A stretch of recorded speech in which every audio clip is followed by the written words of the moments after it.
এই যে ইসলাম ধর্ম আপনাকে ফাতিহাতেই বলে দিচ্ছে তোমাকে এটা বেছে নিতে হবে, তোমাকে এটা বেছে নিতে হবে। কেউ তোমাকে মুসলিম হতে জোর করতে পারবে না, তোমাকে নিজ থেকে আল্লাহর কাছে আসতে হবে। আর কেন আপনার আল্লাহর কাছে আসা উচিত? আপনার আল্লাহর কাছে আসা উচিত সূরা ফাতিহার প্রথম 3 আয়াতের জন্য। এটাই আপনার জন্য যথেষ্ট। যদি সত্যি আপনি জানতেন আলহামদুলিল্লাহর মানে কি, রব্বুল আলামিনের মানে কি যদি আপনি বুঝে থাকেন, আর রহমানির রহিমের মানে কি আপনি যদি বুঝে থাকেন, আর মালিক ইয়াউমিদ্দিনের মানে কি আপনি যদি এগুলো বুঝে থাকেন, এগুলোর প্রত্যেকটা এককভাবেই যথেষ্ট। কারণ সব মিলে এটা বলার জন্য যথেষ্ট, ইয়া আল্লাহ আমি তোমার দাস, আমি নিজের ইচ্ছায় কাজ করতে চাই না, আমি সেটাই করতে চাই যেটা তুমি চাও আমি করি। কারণ যা তুমি চাও তা আমার চাওয়ার থেকে অনেক গুণ উত্তম। কারণ তুমি আমার রক্ষক, তুমি আমাকে ভালোবাসো আমার কল্পনার থেকেও বেশি, এবং তোমার ভালোবাসা আমি সর্বদা পাই। আল্লাহ তার দাসত্বের আগে তার ভালোবাসার ব্যাপারে বলেছেন, তাই না? তো আল্লাহ তাদেরও ভালোবাসেন যারা তার দাসত্ব গ্রহণ করে না, তাদেরও ভালোবাসেন যারা তার ব্যাপারে খারাপ কথা বলে, তাদেরকেও যারা তাকে অমান্য করে। ইয়া আল্লাহ তুমি এত ভালো, আমি তৈরি, আমাকে গ্রহণ করো, আমি সাইন আপ করছি। ইয়াকা না'বুদু, এটাই হচ্ছে সেই কথা যা আমি আর আপনি বলি যখন এভাবে দাঁড়াই। হয়তো আপনাদের মধ্যে কেউ একটা মুভি দেখছে, খারাপ মুভি, তারপর আপনি একটু বিরতি দিলেন, তারপর নামাজ পড়লেন, ইয়া আল্লাহ আমি শুধু তোমারই দাস, আমি কখনো তোমার কথা অমান্য করি না, আমি এই উপলব্ধি নিজ থেকে পেয়েছি, আমাকে পথ দেখাও। তারপর আপনি সালাম ফিরালেন, তারপর আবার মুভি প্লে করলেন। এর কোনো মানে হয়? ভাবুন তো, আপনাদের কেউ জুমার নামাজ পড়তে গেলেন, হাজার হাজার মানুষ, সবাই বলছে ইয়া আল্লাহ আমি তোমার দাস, সবাই বলছে ইয়া আল্লাহ আমি তোমার দাস, আমি এই উপলব্ধি নিজ থেকে পেয়েছি, আমি এটা বুঝি যে আমি যদি নিজের ইচ্ছায় কাজ করি আমি নিজেই ক্ষতিগ্রস্ত হব, তাই আমাকে পথ দেখাও। তারপর জুমার নামাজ শেষে আপনি খারাপ কাজ করলেন। এটার কি কোনো অর্থ হয়? তার মানে হচ্ছে আমরা জিহ্বা দিয়ে এমন কিছু বলছি কিন্তু তা আমাদের অন্তরে পৌঁছায়নি, আর আমরা আসলে সে সম্পর্কে চিন্তাও করিনি। আসলে আমরা কি বলছি তা নিয়ে সচেতন থাকি না। যখন আমরা বলি ইয়াকা না'বুদু, আমরা আল্লাহর সাথে একটা সন্ধি করছি, আমরা আল্লাহর কাছে নিজেদের সম্পর্কে কিছু বলছি, আমরা আল্লাহর কাছে একটা দাবি করছি। কিভাবে আপনি আপনার মাকে বলেন যে আপনি তাকে ভালোবাসেন? আপনি যখন বাসায় আসেন তিনি আপনাকে বলেন জুতা খুলো, আপনি সেগুলো খোলেন না। তিনি আপনাকে বলেন ডিনার টেবিলে বসে খাও, আপনি সোফায় বসে খান। তিনি বলেন তোমার বন্ধুদের নিয়ে এসো না, আপনি আপনার বন্ধুদের নিয়ে আসেন। তিনি বলেন উচ্চস্বরে শব্দ করো না, আপনি শব্দ আরো বাড়িয়ে দেন। আর তারপর আপনি তাকে বলেন মা আমি আপনাকে ভালোবাসি। এটা কি একটা তামাশা নয়? তিনি কি কষ্ট পান না যখন তাকে বলেন যে আপনি তাকে ভালোবাসেন? এটা কি আপনার মায়ের জন্য অপমানকর নয়? আমরা কি আল্লাহকে অপমান করছি না? তিনি আমাদের যা যা করতে নিষেধ করেছেন আমরা তা সবই করছি, তারপর আমরা বলি ইয়া আল্লাহ আমরা আপনার দাস, আমরা পরিপূর্ণ দাস। সুবহানাল্লাহ। ওয়া ইয়াকা নাস্তাঈন, আর শুধু আপনার সাহায্যই আমরা চাই। কোরআনের সবচেয়ে সুন্দর আয়াতগুলোর মধ্যে একটা, ইয়াকা নাস্তাঈন। সহজ অনুবাদ, কেবল এবং একমাত্র আপনারই সাহায্য যা আমরা খুঁজে বেড়াচ্ছি, কেবল এবং একমাত্র আপনারই সাহায্য আমরা চাইছি। কিন্তু এটা কি বোঝায়? হে আল্লাহ, যখন আমরা সিদ্ধান্ত নেই যে আমরা আল্লাহর দাস হতে যাচ্ছি, আমাদের বুঝতে হবে এটা কোনো সহজ জিনিস না, এটা আল্লাহর সাথে অনেক বড় একটা অঙ্গীকার, এটা কোনো ছোট জিনিস না। আর আপনি যখন বড় অঙ্গীকার করেন আপনার সাহায্য প্রয়োজন হয়। তাই আমরা আল্লাহর কাছে বলি হে আল্লাহ আমি একটা বড় অঙ্গীকার করেছি, আমি মনে করি না যে আমি নিজে নিজে এটা পালন করতে পারবো, আপনি কি এই ব্যাপারে আমার সাহায্য করতে পারেন? ইয়াকা নাস্তাঈন, দয়া করে সাহায্য করুন। ইয়াকা নাস্তাঈনের এটাই প্রথম অর্থ। কিন্তু ইয়াকা নাস্তাঈনের সবচেয়ে সুন্দর শিক্ষার একটি হচ্ছে আরবি ভাষায় সাহায্য বোঝাতে ডজনের উপর শব্দ আছে। নাসর এবং মুসাআদা, মাসাদ, মুআউন, অনেক অনেক শব্দ আছে এর জন্য। আল্লাহ আউন শব্দ ব্যবহার করলেন। নাস্তাঈন শব্দটি আরবি শব্দ আউন থেকে এসেছে। এটা খুব বিশেষ ধরনের সাহায্য। আমি চাই আপনারা এই সাহায্যটি বুঝুন, কারণ এটা আপনার জীবনে অনুধাবনের দরজাগুলো খুলে দেবে, সত্যিই দেবে। যখন আপনি বলেন ইয়াকা নাস্তাঈন, আপনি আসলে কি বলছেন? আপনি একটি রাস্তায় গাড়ি চালাচ্ছেন আর আপনার টায়ার নষ্ট হয়ে গেছে, আপনি সেটাকে টেনে রাস্তার সাইডে নিয়ে আসলেন। এখন আপনি কি করবেন? আপনি গাড়ি থেকে নামেন এবং দেখেন যে পিছনে অতিরিক্ত কোনো টায়ার আছে কিনা, আপনি সেটা নেন, গাড়িটা উপরে ওঠানোর জন্য চেষ্টা করেন যাতে করে টায়ারটা লাগাতে পারেন, কিন্তু আপনি গাড়িটা পুরোপুরি তোলার মতো যথেষ্ট শক্তিশালী না। তো যখন কেউ হেঁটে যাচ্ছে আপনি বলেন এই যে আপনি কি আমাকে সাহায্য করতে পারেন, আর তারা আপনাকে সাহায্য করে। এটা হলো ইস্তেআনা। অন্যভাবে বলা যায় ইস্তেআনা হচ্ছে যখন আপনি ইতোমধ্যে চেষ্টা করেছেন, আপনি শেষ করতে পারেননি, তখন আপনি অন্য কারো সাহায্য চান। এটা হলো ইস্তেআনা। ইস্তেআনা এটা নয় যে আপনার গাড়ির টায়ার নষ্ট হয়ে গেছে আর আপনি গাড়িতে বসে আছেন, কেউ পাশ দিয়ে যাচ্ছে, আপনি তখন বললেন হেই আমার গাড়ির টায়ার নষ্ট হয়ে গেছে, আপনি কি সাহায্য করতে পারেন? তিনি বললেন হ্যাঁ ঠিক আছে। তারপর আপনি বললেন এখানে ট্রাঙ্ক খোলার একটা বাটন আছে, বাটন চেপে ট্রাঙ্ক খুলে আপনি কাজ করতে থাকুন আর আমি এখানে বসে সংবাদ শুনছি। এটা ইস্তিয়ানা নয়, এটা ইস্তিয়ানা না। কেন না? কারণ ইস্তিয়ানা দাবি করে প্রথমে আপনি আপনার নিজের জন্য কাজ করছেন, তারপর আপনি কাজটি শেষ করতে না পারার কারণে অন্যের সাহায্যের প্রয়োজন হয়। বোঝা গেল? সুতরাং অলস মানুষেরা ইস্তিয়ানা চাইতে পারেন না। যারা কোনো কাজ করে না তারা এই ধরনের সাহায্য চাইতে পারে না। নাস্তাইন বলার মাধ্যমে আপনি প্রকৃতপক্ষে আল্লাহকে বলছেন, ইয়া আল্লাহ, আমি চেষ্টা করেছি, আমি আপনাকে বলছি যে আমি চেষ্টা করেছি, আমি চেষ্টা করেই যাচ্ছি, আপনি দেখতে পাচ্ছেন, আর এখন আপনার সাহায্য প্রয়োজন। তো এই পৃথিবীর কেউ যে আল্লাহর দিকে ফিরে আসে আর বলে, কিভাবে সম্ভব যে আপনি আমাকে সাহায্য করেন না? আর মানুষ তা করে।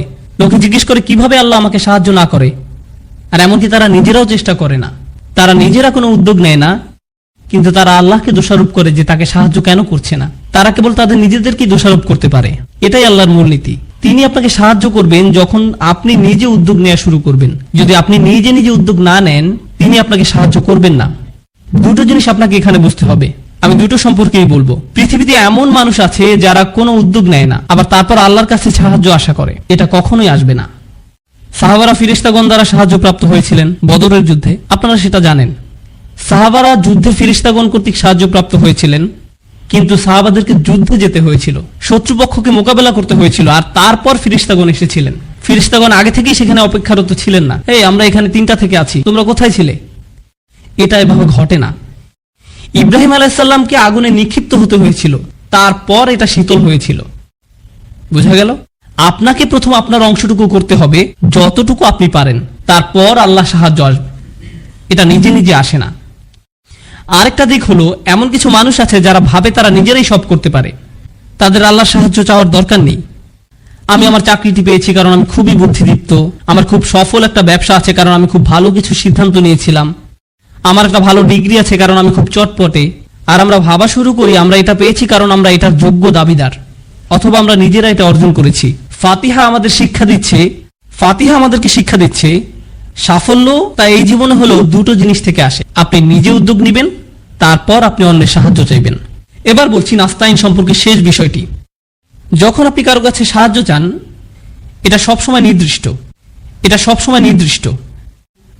যদি আমি কোনো একটা পাহাড়ের গায়ে ঝুলে থাকি, হেল্প, আর কেউ হেঁটে যাচ্ছে আর আমাকে 1 বোতল পানি দিল, আমি যে সাহায্য চেয়েছিলাম তা হলো আমাকে উপরে তুলুন। এটা নির্দিষ্ট। আমি আর অন্য কোনো ধরনের সাহায্য চাইছিলাম না, আমি এই ধরনের সাহায্য চেয়েছিলাম। আপনারা বুঝতে পারছেন?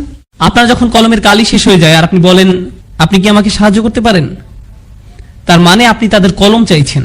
কিন্তু তারা যদি আপনাকে একটা বিস্কিট দেয়, সেটা সেই সাহায্য না যা আপনি খুঁজছেন। সাহায্য সবসময় নির্দিষ্ট। এটা কি পরিষ্কার? কারণ এটা সবসময় নির্দিষ্ট। আপনাকে বলতে হবে আপনি কোন সাহায্যটি চাইছেন। কিন্তু এই আয়াতে আমরা বলি ইয়াকা নাস্তাইন, ফিমা, কিসে? আমরা আপনার সাহায্য চাই।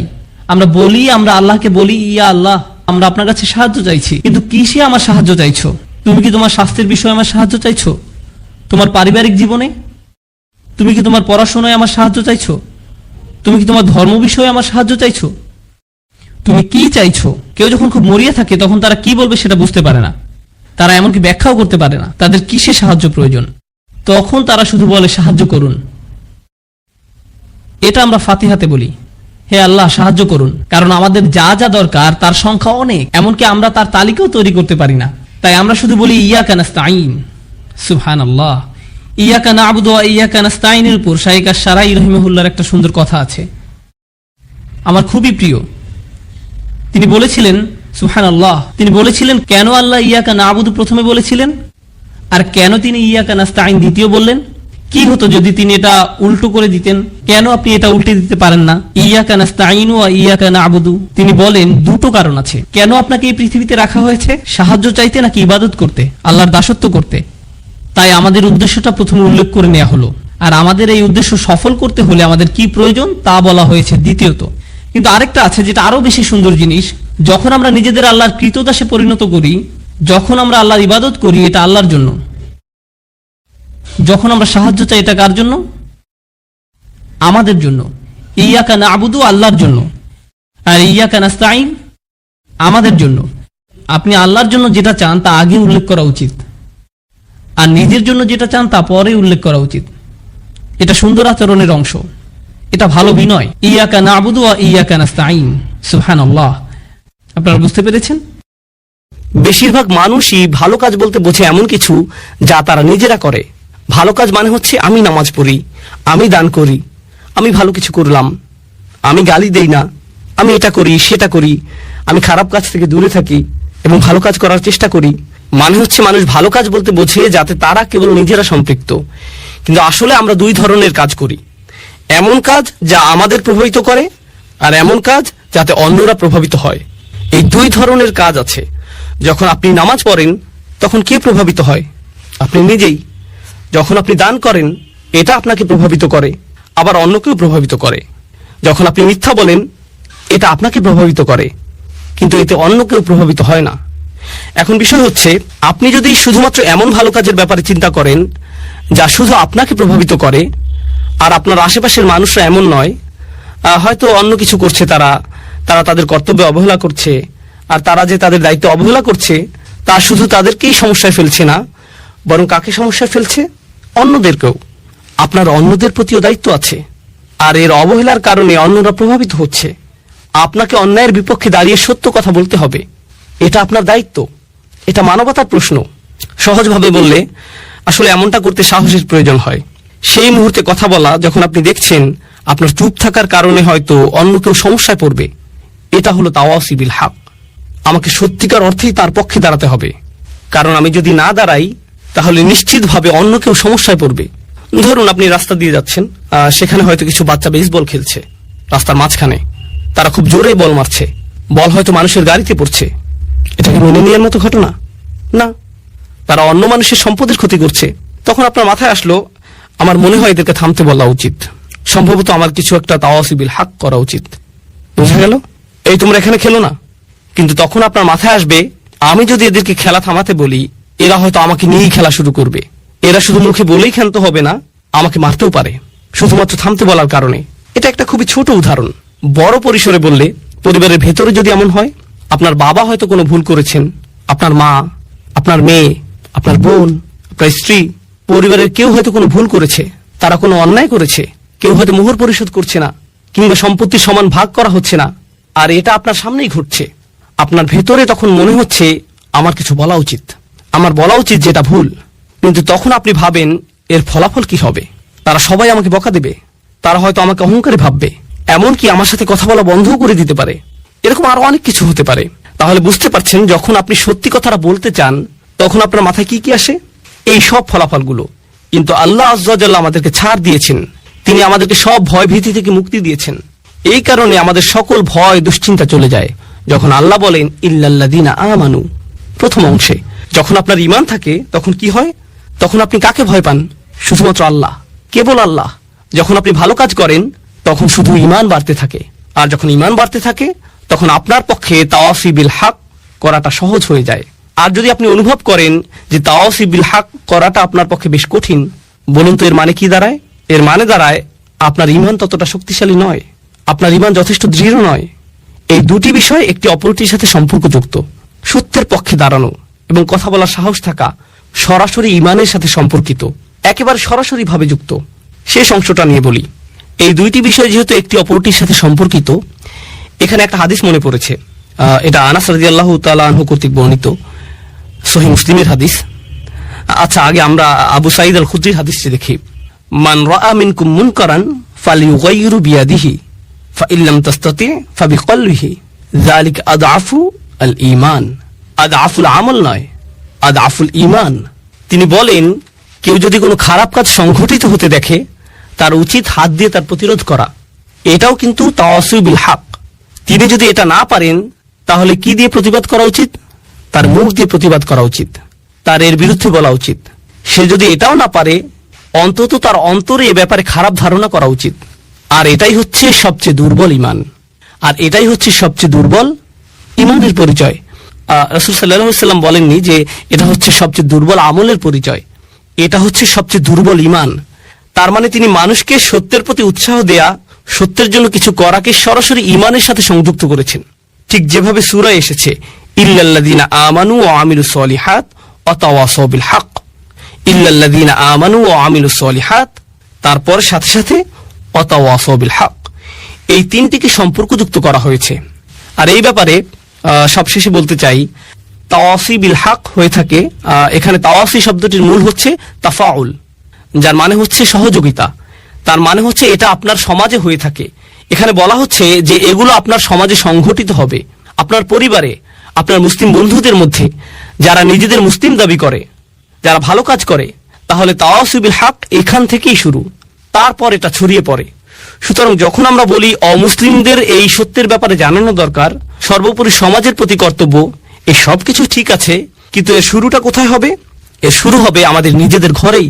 যদিও শুরু করার জন্য এটাই সবচেয়ে কঠিন জায়গা, তবু এখান থেকেই আমাদের তাওয়াসি বিল হক এর সূচনা করতে হবে।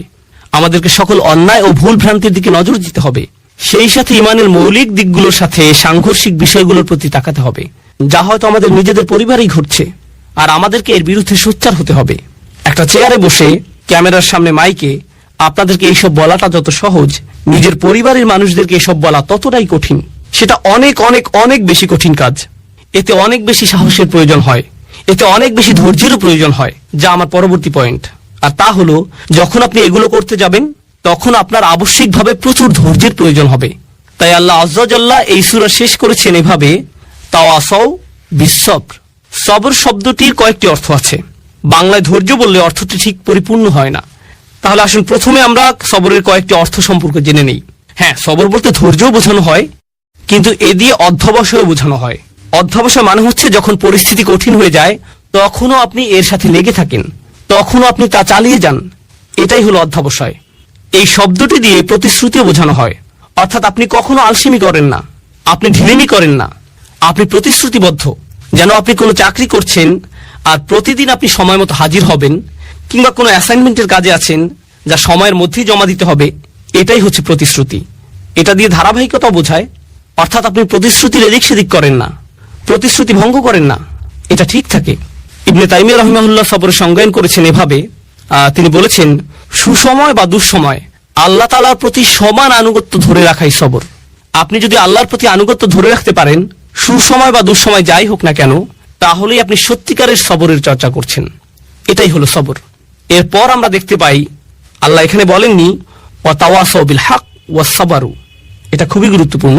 তারা তাদের সামর্থ্যের সবটুকু দিয়ে আন্তরিকতা ও সততার সাথে একে অপরকে সত্যের প্রতি ও তাদের দায়িত্বের ব্যাপারে উৎসাহ প্রদান করে। আর আল্লাহ এখানে এইটুকু বলেননি যে তারা ধৈর্য ধরে কাজ করে, তিনি কেবল বলেননি যে তারা ধৈর্য ধরে, তিনি আরো আকবারিয়ে বলেছেন ওয়া তাওয়াসাউ বিস-সবর, যার মাধ্যমে আর বড় কিছু বোঝায়। তাহলে এখানে কেবল সবর করলেই হবে না, অর্থাৎ তারা কেবল ধৈর্য ধরে না, অধ্যবসায় করে না, ধারাবাহিকতা রাখে না, বরং তারা একে অপরকে ধৈর্যের ব্যাপারে বলে, অধ্যবসায়ে উৎসাহিত করে, ধারাবাহিকতা রাখতে বলে। বলুন তো এ থেকে আমরা কি শিখলাম? আপনি একা আপনার সবর ধরে রাখতে পারবেন না, আপনার উপদেশের জন্য কাউকে প্রয়োজন, যাতে সে আপনাকে সাহস যোগাতে পারে এবং বলতে পারে, ভাই তোমার সবর করা প্রয়োজন। সবর একে অপরকে সাহস যোগায়। অন্যের কাছ থেকে আপনি এই শক্তি পাবেন। একা থাকলে আপনি সাহস হারিয়ে ফেলবেন।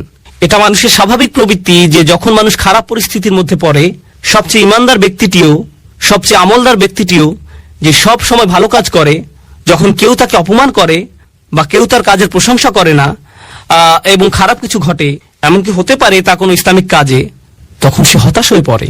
এরা ভালো মানুষ, সবরের ব্যাপারে তাদের চেয়ে কে ভালো জানে? তবু আপনাকে সেই আলেম, সেই ইমাম, সেই কর্মী, সেই দায়ী, সেই শিক্ষকের কাছে যেতে হবে, গিয়ে বলতে হবে, ভাই আপনার ধৈর্য ধরা উচিত। যখন আপনি তাদেরকে এভাবে বলবেন, এতে কি তাদের উপকার হবে? হ্যাঁ, হবে। যদিও তারা এটা ইতিমধ্যেই জানে, তবু যদিও তারা সবরের ব্যাপারে ইতিমধ্যে অনেক জানে, তবুও তারা এই তাওয়াসি এর মাধ্যমে উপকৃত হবে। তাওয়াসি বিস-সবর নিজেদের মধ্যে ঘটে, আর এটাই এখানে আবশ্যকীয়। এটা তাওয়াসি বিল হক এর বিপরীত। তাওয়াসি বিস-সবর তাদের জন্য যারা তাওয়াসি বিল হক থামিয়ে দিয়েছে, কারণ তারা ফলাফল দেখতে না পেয়ে হতাশ হয়ে পড়েছে। কিভাবে তারা তাদের উদ্যম ধরে রাখবে? একে অপরকে অধ্যবসায়ের ব্যাপারে তাগিদ দেওয়ার মাধ্যমে। সবচেয়ে সহজভাবে বলা হয়েছে আলাল মাসাইব, অর্থাৎ আপনাকে ধৈর্য ধরতে হবে, অধ্যবসায় চালিয়ে যেতে হবে, ধারাবাহিকতা ধরে রাখতে হবে, পরিস্থিতি যতই খারাপ হোক না কেন। অসবরু আলা মা আসাবাক, যতই বিপদ আসুক না কেন আপনাকে চেষ্টা চালিয়ে যেতেই হবে। এটা হলো একটা অর্থ। অপরটি হলো আনিল মাআসি, অর্থাৎ আপনাকে পরীক্ষা করা হবে, যারা এই দিনের জন্য কাজ করছেন তা যেভাবেই হোক না কেন, হয়তো আপনি আপনার বাসায় দিনই পরিবেশ তৈরি করতে চাচ্ছেন, বাইরে আপনি হয়তো অমুসলিমদের দিনের দাওয়াত দিচ্ছেন, হয়তো দানের জন্য অর্থ জোগাড় করছেন, এটা যেমনই হোক না কেন আপনি ইসলামের জন্য কিছু করতে চাচ্ছেন। শয়তান কার পেছনে বেশি লাগে জানেন? যারা দিনের জন্য কাজ করে। শয়তান অন্য যে কারো চেয়ে তার পেছনে বেশি সময় ব্যয় করে যাতে সে আল্লাহর অবাধ্য হয়। বিশেষ করে যখন সে একা থাকে, তারা বেশি ঝুঁকিতে থাকে, তাদের উপর বেশি আক্রমণ হয়ে থাকে। সুতরাং আল্লাহর অবাধ্যতা থেকে বাঁচার জন্য আপনার সবর করা উচিত। একই সাথে আল্লাহর আনুগত্যের জন্য আপনার সবর করা উচিত। অর্থাৎ আল্লাহর আনুগত্য করাও কঠিন হয়ে থাকে, কিন্তু আপনাকে অধ্যাবসায় চালিয়ে যেতে হবে। আমরা কিছু ঘটনা জানি, এগুলো সত্যিকারের ঘটনা, কোনো বানানো কিছু নয়। আল্লাহ আমাদের সাথে কথা বলেছেন, তিনি আমাদের নিয়ে কথা বলেছেন, এবং তিনি ভালোভাবে জানেন আমরা কিভাবে জীবনযাপন করি। ফিহি যিকরিকুম, তুমি নিজেই এই সম্পর্কে জানো। আমাদের মধ্যে কিছু ভাই ও বোন আছেন যারা ইসলামিক কর্মকাণ্ডে খুবই সক্রিয়, তারা অনেক ভালো কাজ করেন, কিন্তু একই সাথে তাদের কিছু খারাপ অভ্যাসও দেখা যায়। এগুলো পাপের কাজ। এটা এতই গুরুতর সমস্যায় রূপ নিয়েছে যে তারা এগুলোতে আসক্ত হয়ে পড়েছেন। তাদের সাহায্য দরকার। তাদের কি দরকার জানেন? তাদের দরকার তাওয়াসু বিসসবর। তাদের কাউকে দরকার যে তাকে অনবরত উপদেশ দিবে, বলবে শোনো, তোমাকে চেষ্টা করতে হবে, তোমাকে সংযত হতে হবে। এই 4টি উপাদান সম্পর্কে আমি সবশেষ কয়েকটি বিষয় বলতে চাই। এর প্রথম বিষয়টি হচ্ছে, এই 4টি উপাদানই অতীতকালে বর্ণিত হয়েছে। ইল্লাল্লাযীনা আমানু অতীতকাল, ওয়া আমিলু অতীতকাল, ওয়াতাওয়াসাউ বিল হক, ওয়াতাওয়াসাউ সবগুলোই অতীতকাল। এর মাহাত্ম্য কি? যদি এভাবে বলা হতো ইল্লাল্লাযীনা ইউমিনুন ওয়া ইয়ামালুনাস সালিহাত ওয়া ইয়াতাসালুনা বিল হক ওয়া ইয়াতাসালুনা বিস-সবর, তাহলে কি পার্থক্য হতো? বর্তমান কালে বললে কি হতো? অতীতকালে বলার কারণে বোঝা যাচ্ছে এখানে এমন মানুষের কথা বলা হচ্ছে যারা মৃত্যুর আগ পর্যন্ত সারাটি জীবন এই 4টি কাজ করেছে। সুতরাং এখন আপনি তাদের জীবনটি পর্যালোচনা করে দেখতে পারেন। আপনি তাদেরকে দেখে বলবেন, হ্যাঁ, তারা তাদের জীবনকে ঈমানের দাবি অনুসারে অতিবাহিত করেছে। যখন আপনি তাদের জীবনের দিকে তাকাবেন, আপনি বলবেন তারা ভালো কাজ করেছে এবং তারা তাওয়াসু বিল হক করেছে, তাওয়াসাউ বিস-সবর করেছে। অন্যভাবে বললে এটা সেই আয়াতটি পরিপূর্ণ করেছে যেখানে বলা হচ্ছে ওয়ালা তামুতুন্না ইল্লা ওয়া আনতুম মুসলিমুন, ভুলেও মুসলিম না হয়ে মৃত্যুবরণ করো না। আপনি যখন তাদের জীবনটি দেখবেন, আপনি বলবেন না তারা আগে ভালো ছিল, পরবর্তীতে তারা বিপথে চলে গেছে, তাদের জীবনের শেষ দিনটি পর্যন্ত তারা অটুট ছিল। সুতরাং আপনি তাদেরকে দেখে অবশ্যই বলবেন তারা এই 4টি বিষয় পরিপূর্ণ করেছে। তাই এগুলোকে অতীতকাল বলার কারণ বোঝা যায়, মৃত্যুর আগ পর্যন্ত তাদের গোটা জীবনটি এই 4টি কাজের সমষ্টি। এরাই সফল হয়েছে। অর্থাৎ আপনি থামতে পারবেন না। আপনি এমন একটা জায়গায় পৌঁছাবেন যখন মানুষেরা আপনার সম্পর্কে বলবে এই 4টি বিষয় আপনি পূর্ণ করেছেন। এটাই হলো দ্বিতীয় মাহাত্ম্য। এর শেষ বিষয়টি হলো, যা আমার মনে হয় সূরা আসরের এই আলোচনার অন্যতম গুরুত্বপূর্ণ বিষয়, তা হলো বায়ের কয়েকটি তাৎপর্য আপনারা জানেন। বিল হক শব্দটি নিয়ে আমরা আলোচনা করেছি।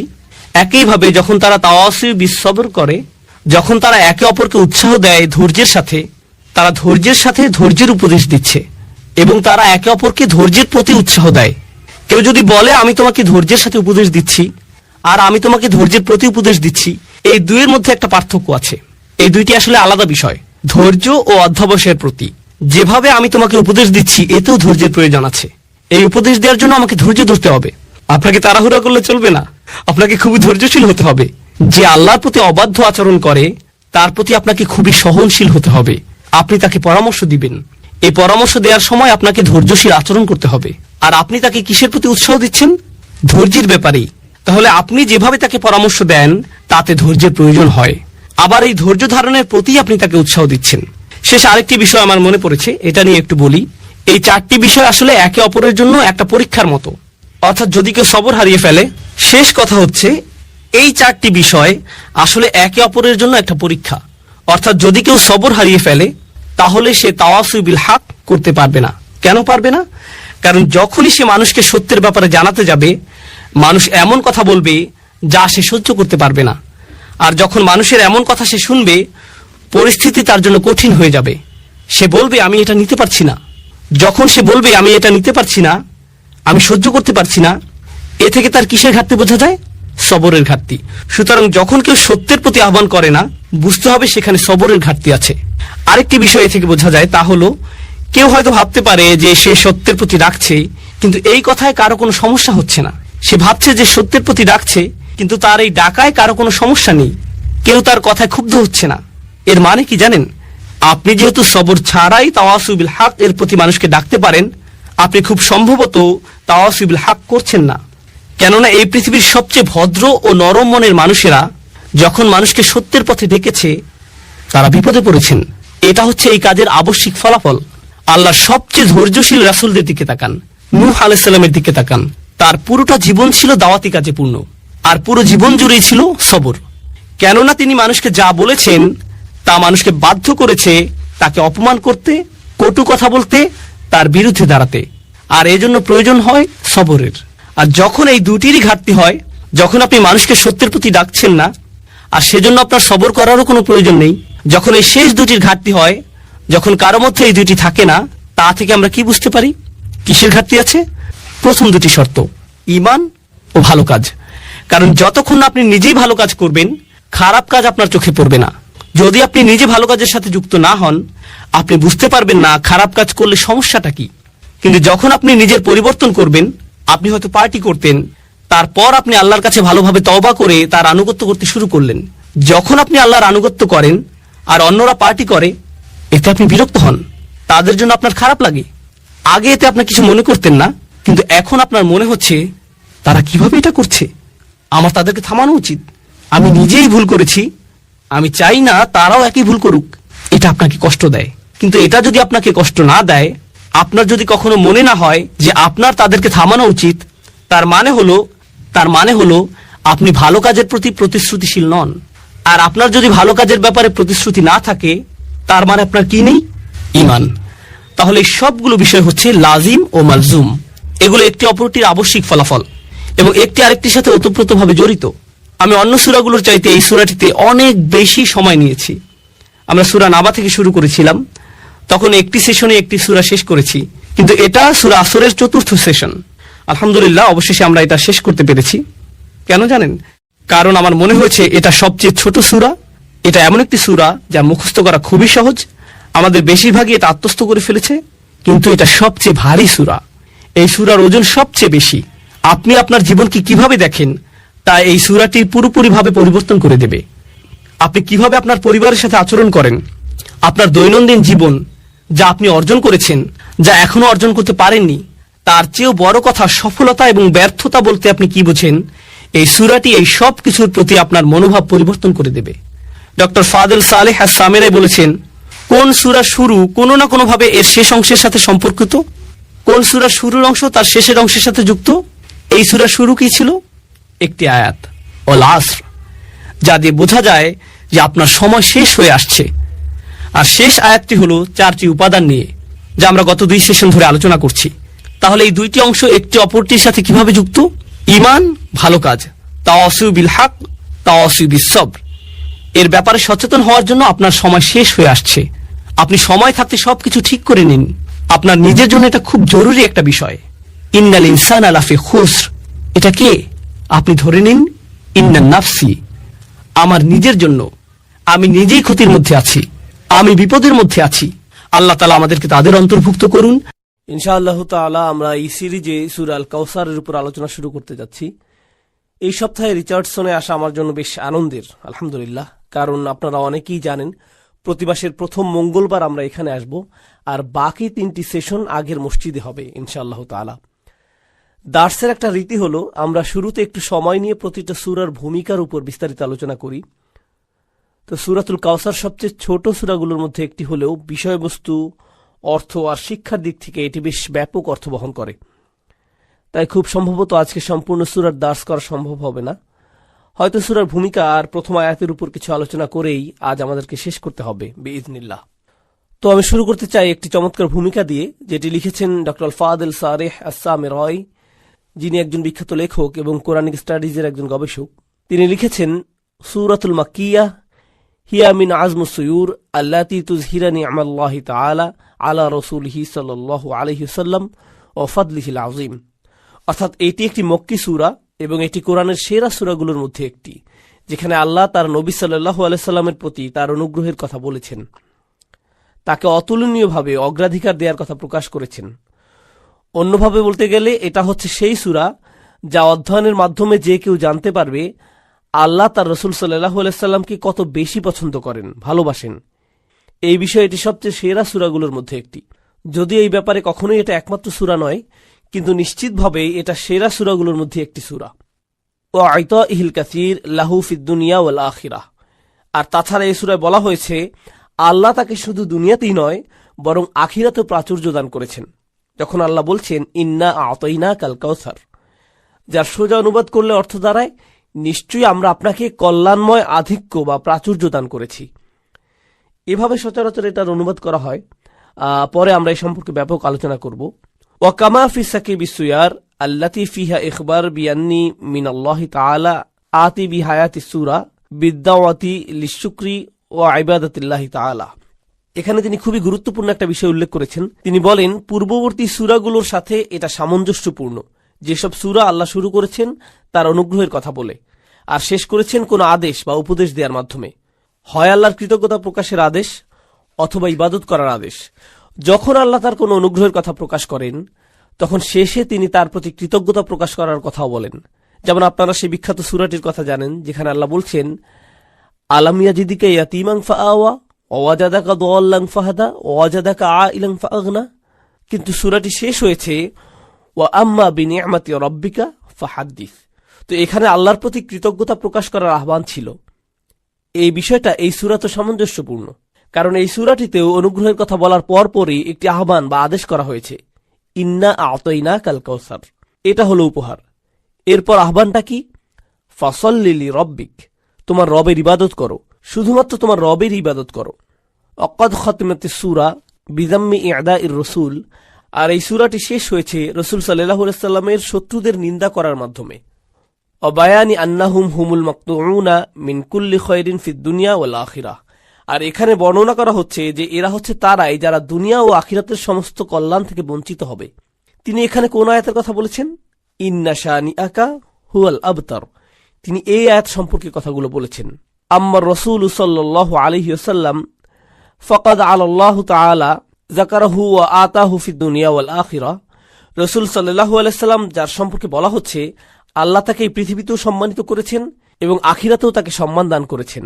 অমাহু আহলুল্লাহু ওয়াসমুহু যিকরহু খালিদুনা ইলা আখিরিজ জামান ইন্না শানিআকা হুয়াল আবতার। অর্থাৎ তিনি যা কিছুর যোগ্য তাকে তাই দেয়া হয়েছে।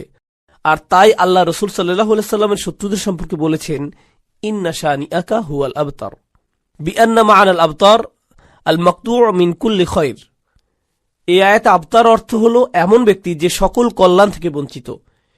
এই মানুষটির কাছে ভালো কোনো কিছু অবশিষ্ট নেই। ইনশাআল্লাহ আমরা যখন এই আয়াতটি সম্পর্কে বিস্তারিত আলোচনা করব তখন বুঝতে পারব কেন এই ভাষাটি এত শক্তিশালী। আপনারা জানেন বাতার, বাতার আর বাতির শব্দগুলো একে অপর থেকে ভিন্ন। একই উৎপত্তি স্থল থেকে উৎপন্ন কিন্তু ভিন্ন ভিন্ন শব্দ এগুলো। সরফের ভাষায় একে বলা হয় আবদালুত তাফদিল। আবতার শব্দটি একটি বেশ জোরালো টাইপের বিশেষ্য। এই শব্দটি ব্যবহার করার পেছনে কারণও রয়েছে। যখন আমরা আয়াতটি সম্পর্কে আলোচনা করব তখন এই ব্যাপারে বিস্তারিত জানব ইনশাআল্লাহ। কোরআনের সূরাগুলোর মধ্যে সমন্বয় বোঝার জন্য আমরা পূর্ববর্তী সূরার সাথে পরবর্তী সূরার তুলনা করে থাকি। এই বিষয়ে এই সূরার ক্ষেত্রে আমরা কিছু মন্তব্য জানব। শুরুতে আমরা ফখরুদ্দিন আল রাজি রাহমাহুল্লাহর মন্তব্যে চলে যাই।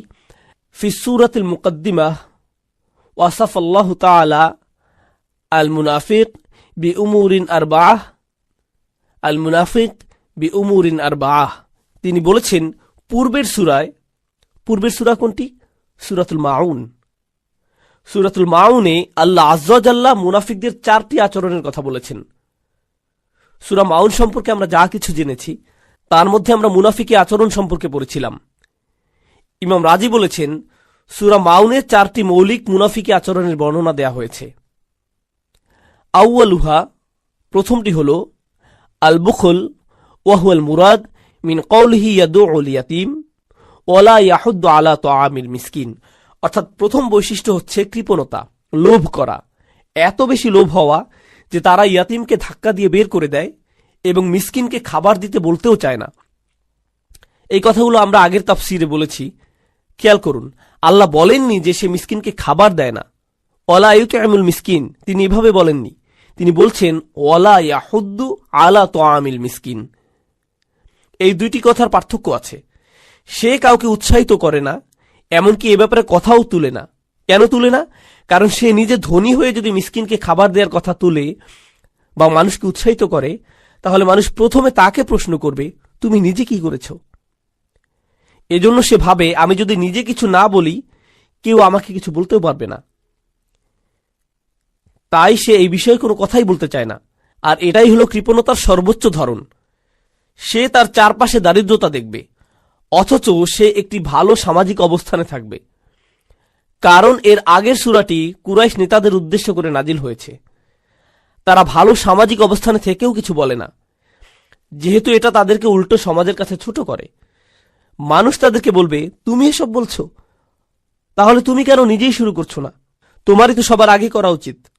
যাই হোক, মুনাফিকের প্রথম আচরণ হলো আল বুখল। এবার দ্বিতীয়টায় আসি। ওয়াসানি তারকুসালা ওয়া হুয়াল মুরাদ মিন কওলিহি। আর দ্বিতীয়টি হলো নামাজে উদাসীনতা। কথাটা পূর্বের সূরার কোন আয়াতে এসেছে? আল্লাযীনা হুম আন সলাতিহিম সাহুন। এই আয়াতে আল্লাহ আযযা ওয়া জাল্লা দ্বিতীয় আচরণটি উল্লেখ করেছেন। সাহওয়া শব্দের শাব্দিক অর্থ হলো কোন বিষয়কে কম গুরুত্বপূর্ণ মনে করে ভুলে যাওয়া। তো তারা নামাজের চেয়ে অন্য কিছুকে বেশি গুরুত্ব দিয়ে নামাজের প্রতি উদাসীন থেকেছে। আল্লাহ আযযা ওয়া জাল্লা বলেননি আল্লাযীনা হুম আন সলাতিহিম তারিকুন, তিনি বলেননি তারিকুন, তিনি বলেছেন সাহুন। আবার বলছি, সাহওয়া মানে তারা এই ব্যাপারে সতর্ক নয়, যেন এটা তাদের জন্য এমন কোনো বড় বিষয় নয়। লা ইউবালি আম সাল্লা আম লাম ইউসাল্লি, অর্থাৎ নামাজ পড়লে বা না পড়লে তার কিছু যায় আসে না, এটা তার কাছে কোনো বিষয়ই না। গত সপ্তাহের ব্যাখ্যায় আমরা আরো বলেছিলাম যে তারা নামাজের সময় একেবারে শেষ হয়ে আসলে তড়িঘড়ি করে নামাজ পড়ে, অথবা এভাবে যদি নামাজটা মিসও হয়ে যায় সমস্যা নেই, এমন একটা মনোভাব নিয়ে চলে। আল্লাহ আযযা ওয়া জাল্লা আমাদেরকে এমন মনোভাব থেকে রক্ষা করুন। ওয়াসালিসুল মুরাদ ফি সালাতি ওয়া হুয়াল মুরাদ মিন কওলিহি। আর তৃতীয় আচরণ হলো, এখানে আচরণগুলোর ধাপগুলো মনে রাখবেন। প্রথমটি ছিল সংকীর্ণতা বা কৃপণতা, দ্বিতীয়টি ছিল নামাজের প্রতি উদাসীনতা বা অবহেলা, আর এখন তৃতীয় আচরণ হলো লোক দেখানো নামাজ পড়া। কোন আয়াতে বলেছেন এই কথা? আল্লাযীনা হুম ইউরাউন। এটা হলো মুনাফিকের তৃতীয় আচরণ। অর্থাৎ তারা নামাজ পড়ে, তারা আল্লাহর জন্য পড়ে না, মানুষকে দেখানোর জন্য পড়ে।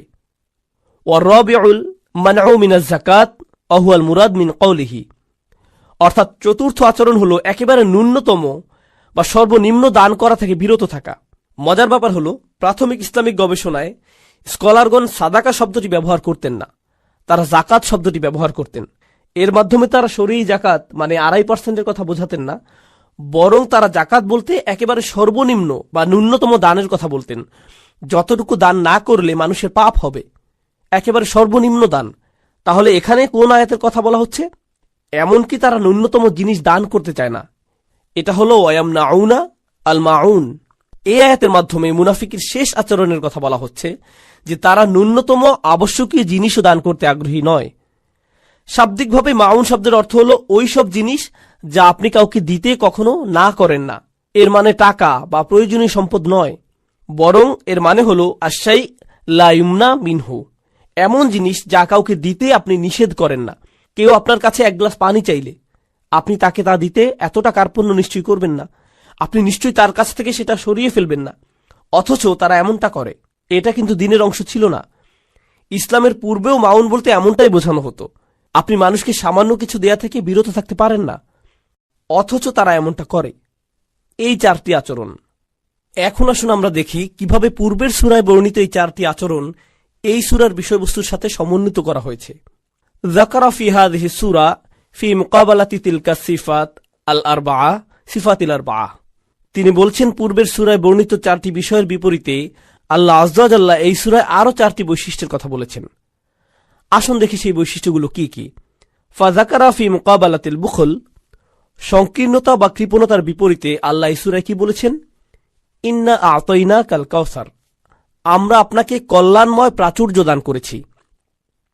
তাহলে কৃপণতার বিপরীত হলো দান করা। কে দান করেছেন এখানে? আল্লাহ আযযা ওয়া জাল্লা।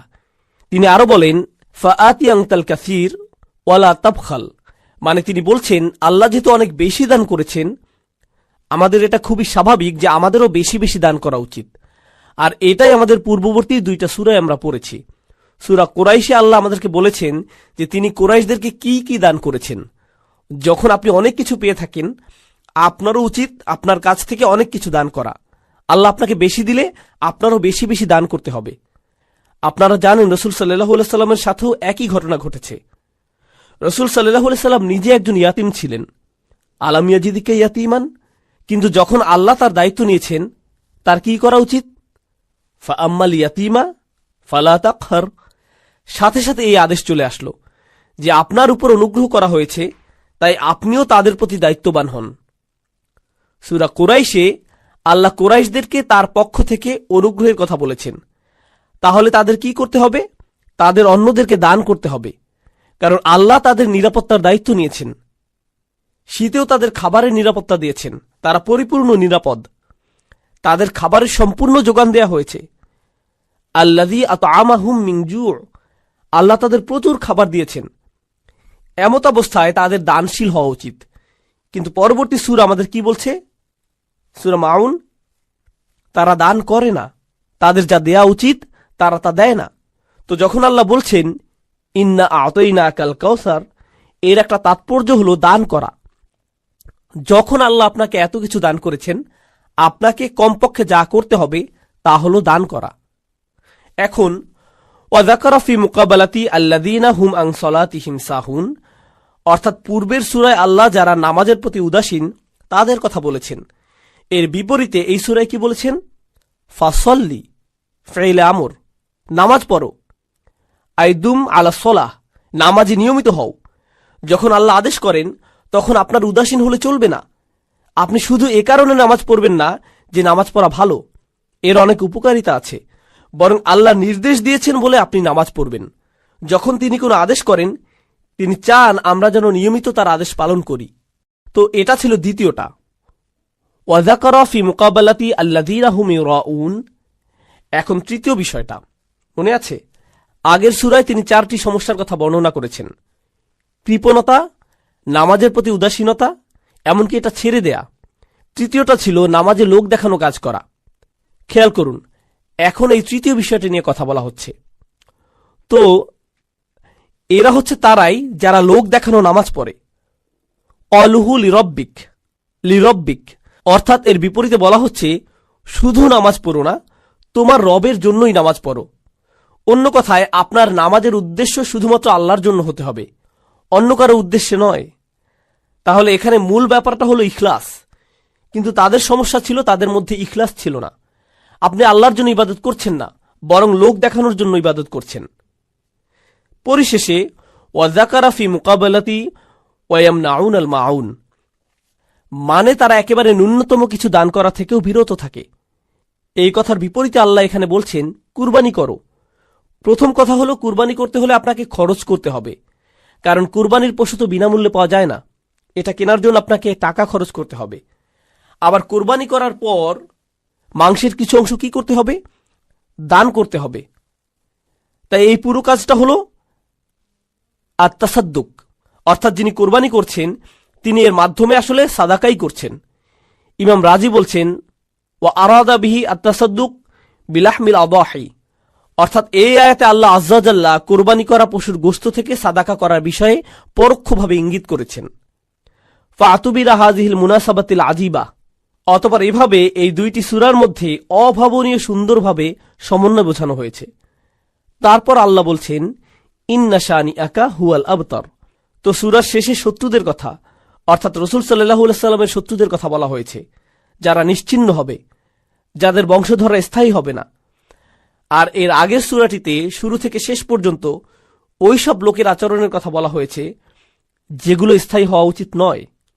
সমস্ত বর্ণনা ওই লোক সম্পর্কে যে কিনা আল আবতার, ওই লোকের বর্ণনা।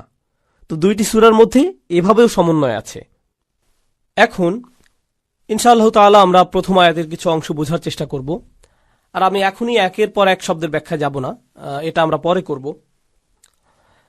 এখন কেবল আল কাউসার শব্দটি দিয়ে শুরু করব। ইনশাআল্লাহ আজকের লেকচারের পরবর্তী অংশে আমরা আল কাউসার শব্দের ভাষাগত অর্থ, এর উৎপত্তি এবং তাৎপর্য সম্পর্কে বিস্তারিত জানব। এখন আমরা শুধু এটুকু বলবো যে এর অর্থ কল্যাণময় প্রাচুর্য, সীমাহীন নেয়ামত। সালাফদের মতে আল খায়রুল কাসির। ইনশাআল্লাহ এই আলোচনা থেকে আমরা বুঝতে পারব আল কাউসার শব্দটি কিভাবে অনেক কিছু অন্তর্ভুক্ত করে। আপনারা অনেকেই শুনেছেন যখন আল্লাহ আজ্জা ওয়া জাল্লা বলেছেন, আমরা তোমাকে অর্থাৎ রাসূল সাল্লাল্লাহু আলাইহি সাল্লামকে দান করেছি আল কাউসার হুয়াল হাউজ ফিল জান্নাহ, এটি জান্নাতের একটি নদ।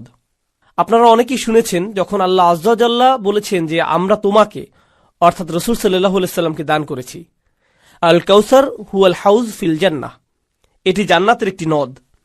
আবার আল হাউজ ফিল মাওকিফ, অর্থাৎ আরও একটি নদ যেটা জান্নাতে প্রবেশের পূর্বে থাকবে, যা থেকে বিচার দিবসে বিশ্বাসীরা রাসূল সাল্লাল্লাহু আলাইহি সাল্লামের কাছ থেকে পানি পান করতে পারবে। তাহলে দুইটি নদ বোঝানো হচ্ছে, একটি হলো জান্নাতে প্রবেশের পূর্বে, আরেকটি জান্নাতে প্রবেশের পরে, মোট দুইটি নদ। অসংখ্য অসংখ্য প্রথম সারির তাফসিরের বর্ণনায় আল কাউসারের ব্যাখ্যায় এই দুইটি নদের কথা এসেছে। যদিও আমরা এখানে একটু ভিন্ন দৃষ্টিকোণ থেকে শুরু করতে যাচ্ছি, কিন্তু শেষে আমরা বুঝতে পারবো এখানে মূলত কোনো অসঙ্গতি নেই। প্রথম সারির স্কলারগণ তাদের মৌলিক বর্ণনাগুলোতে আল কাউসার তথা এই সীমাহীন নিয়ামতকে কেবল জান্নাতের মধ্যকার নদ এবং জান্নাতে প্রবেশের পূর্বের নদের মধ্যে সীমাবদ্ধ রাখেননি, বরং সেখানে আরো অনেক নিয়ামতের কথা বলা হয়েছে। তাই আমি উল্লেখযোগ্য নিয়ামতগুলোর একটা লিস্ট দিয়ে শুরু করতে যাচ্ছি। বিখ্যাত তাফসীরকারকদের একজন ইমাম ফখরুদ্দিন আল রাজি তার ফাতহুল কাবীর গ্রন্থে পূর্ববর্তী কয়েকটি সূরায় বর্ণিত রাসূল সাল্লাল্লাহু আলাইহি সাল্লামের প্রতি আল্লাহর অনুগ্রহের একটি তালিকা তৈরি করেছেন। তিনি এগুলোর একটা লিস্ট করেছেন। এখানে আমি এই লিস্ট থেকে কিছু অংশ আপনাদের সাথে শেয়ার করব, যাতে আপনারা বুঝতে পারেন আগের আলেমগণ কত গভীরভাবে উপলব্ধি করে কোরআন অধ্যয়ন করতেন। শুরু করা যাক। ইমাম রাজি বলছেন, প্রথমে আল্লাহ বলেন, মা ওয়াদ্দা আকা রব্বুকা ওয়া মা ক্বালা। আল্লাহ আজ্জা ওয়া জাল্লা তার নবী সাল্লাল্লাহু আলাইহি সাল্লামকে বলছেন, তিনি তাকে পরিত্যাগ করেননি, তিনি তাকে বিদায় জানাননি। তাওদিয়া, আমরা বলি না উইদা, আল উইদা, এটা আরবি শব্দ।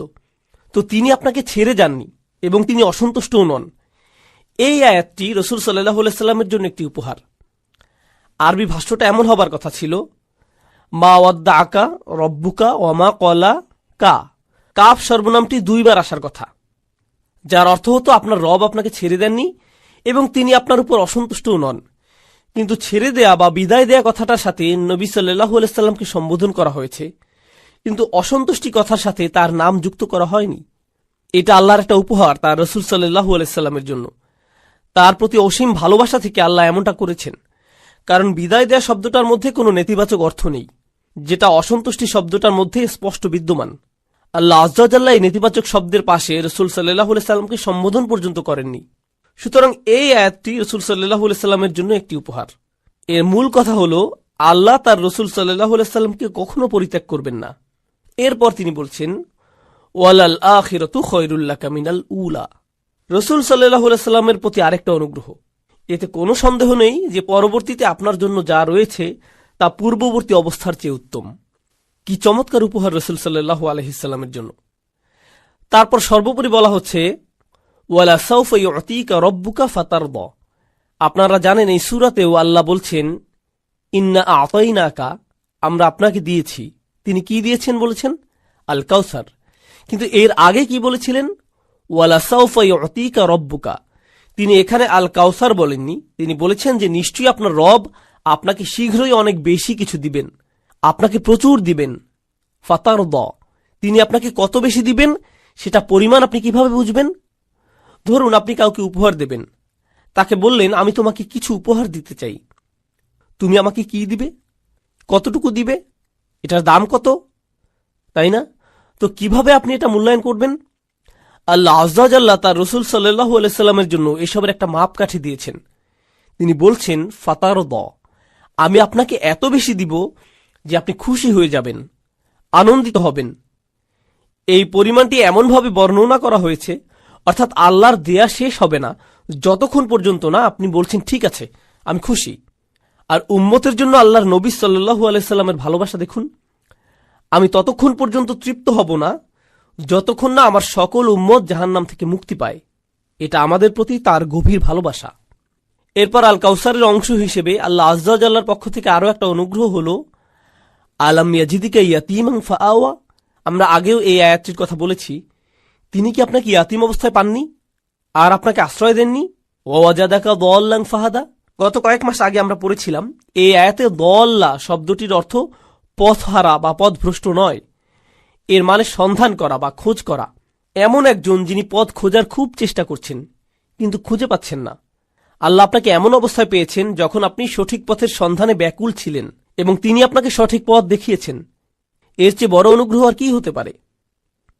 তারপর ওয়াজাদাকা আইলান ফাগনা, আর তিনি আপনাকে তীব্র আর্থিক কষ্টে পেয়েছেন এবং আপনাকে অভাবমুক্ত করেছেন। তারপর তিনি বলছেন আলাম নাশরাহ লাকা সাদরাক, আমরা কি আপনার জন্য আপনার বুক উন্মুক্ত করে দেইনি? বুক উন্মুক্ত করার মানে কি? যাতে এই বুকে কোরআন ধারণ করা যায়। এটা সেই কোরআন কোন পাহাড় ধসে পড়ার ভয়ে যেটা ধারণ করতে পারেনি, সেই কোরআন রসুল সাল্লাল্লাহু আলাইহি সাল্লামের বুকে ধারণ করা হয়েছে। তাছাড়া ওহী নাজিলের সময় যে কষ্ট, যেমন আমরা উটের ওই বর্ণনাটা জানি, ওহী নাজিলের সময় রসুল সাল্লাল্লাহু আলাইহি সাল্লাম যদি উটের পিঠে থাকতেন, উটটি এমনভাবে বসে যেত যেন বালিতে ডুবে যাচ্ছে। একবার রসুল সাল্লাল্লাহু আলাইহি সাল্লামের হাঁটু এক সাহাবীর হাঁটুর উপর ছিল। এমন সময় যখন ওহী আসা শুরু করল, সেই সাহাবা বলেছিলেন তার মনে হচ্ছিল তার হাঁটু যেন ভেঙে যাচ্ছিল।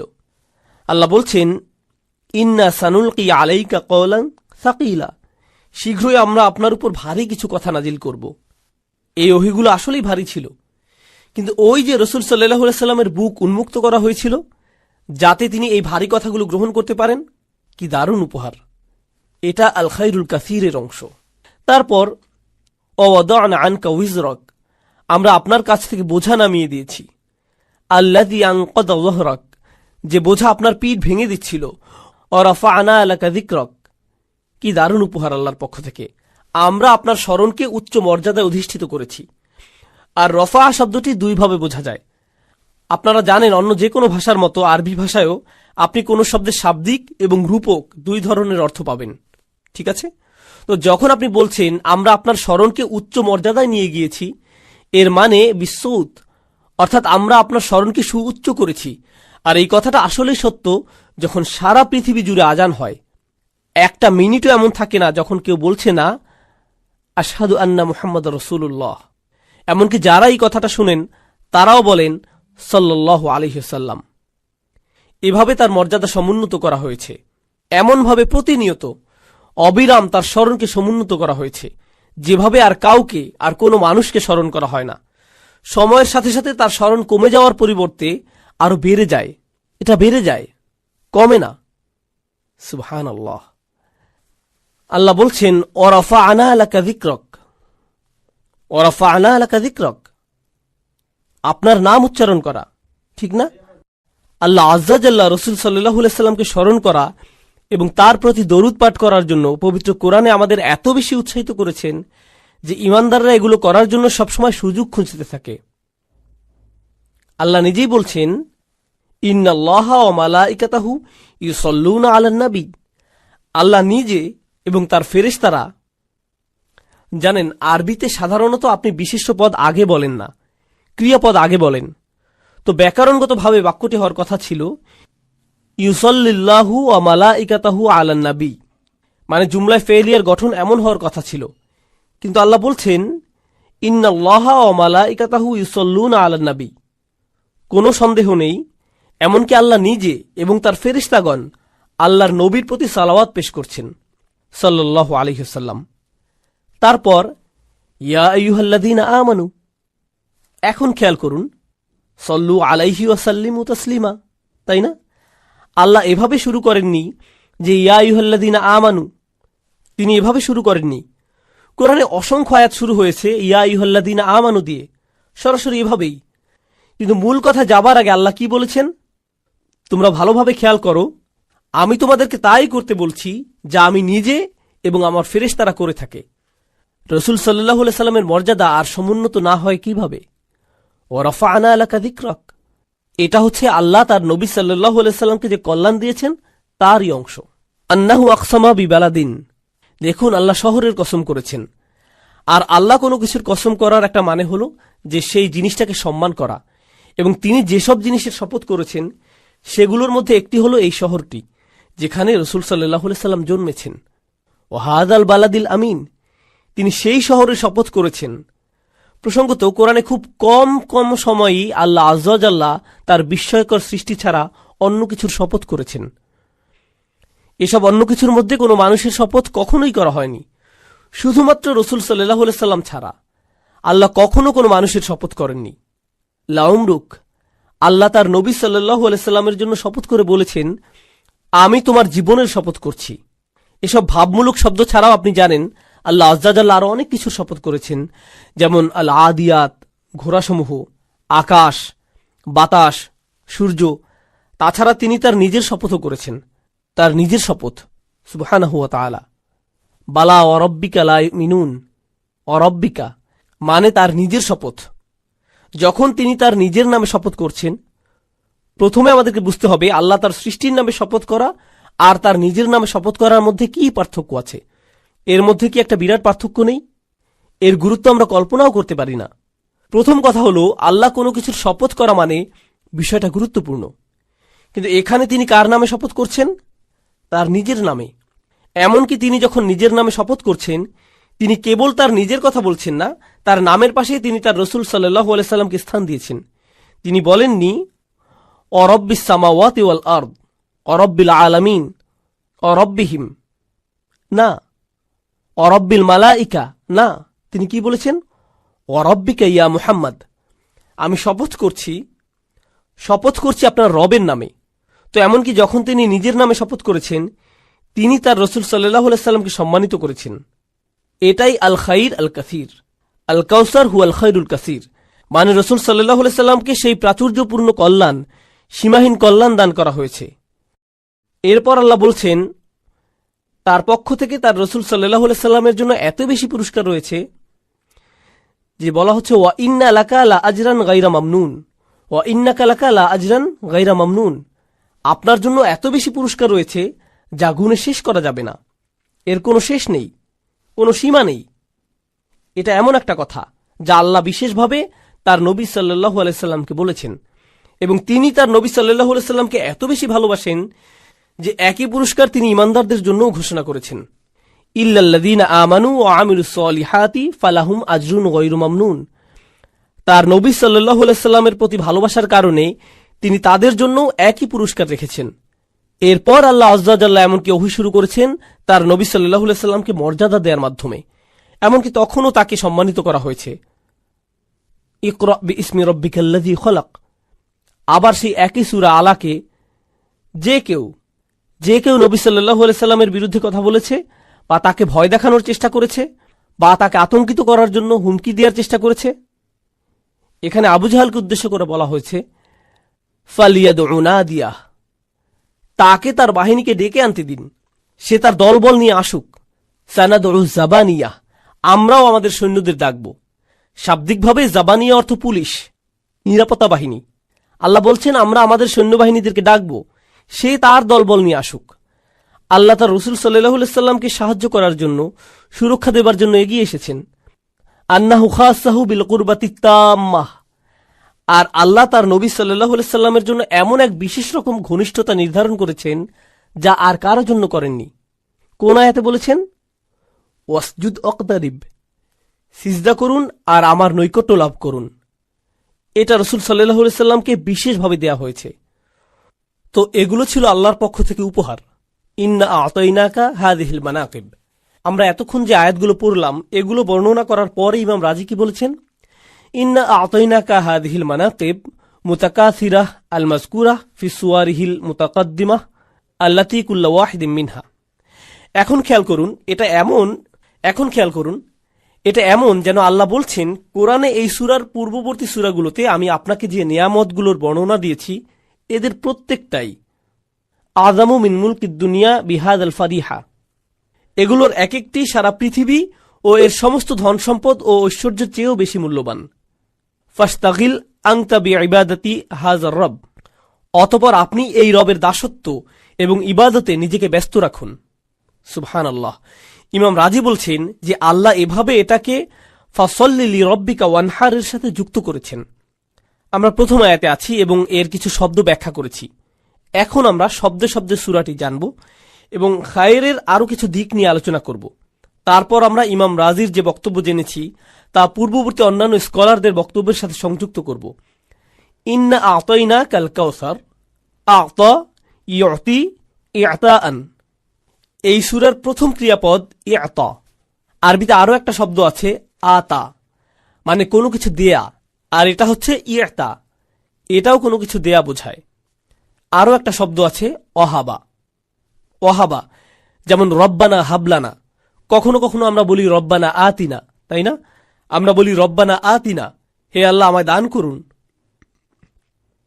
আবার কখনো কখনো আমরা বলি রব্বানা হাবলানা, আমাদেরকে দান করুন। তো এটাও দান করা। তাহলে একই অর্থে ওয়াহাব আছে, ইতা আছে, ইআতা আছে। এগুলোর মধ্যে পার্থক্য কি? আরবি হিবা অথবা ওয়াহাবা মানে উপহার দেয়া, কোনো ছোটখাটো উপহার নয়, অনেক বড় উপহার। যখন আমরা স্ত্রী ও সন্তানদের কাছ থেকে প্রশান্তি লাভ করার জন্য আল্লাহর কাছে চাই, এটা কোনো ছোট উপহার নয়, এটা একটা বড় উপহার।